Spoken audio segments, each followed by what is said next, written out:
Hello friends, welcome to our YouTube channel friends. In this video I am going to tell you about how to fix Bluetooth problem in your Poco smartphone, Poco M7 5G smartphone or any other Poco smartphone. So let's fix it.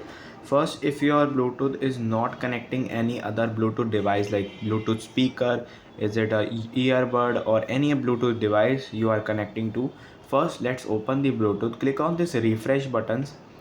So sometimes if there is any issue in earbud or speaker, firstly click on search to refresh these available devices. When there is a name, tap on it, pair it. If it is not showing, then simply you have to do is open your settings of your smartphone, click on search and write here reset and click on search. So here it is reset Bluetooth settings. So here you can see, so click on reset settings, enable the passcode from here and now click on OK, and you can see the Bluetooth settings has been reset successfully. So the issue will be solved. If not, you have to just restart your device.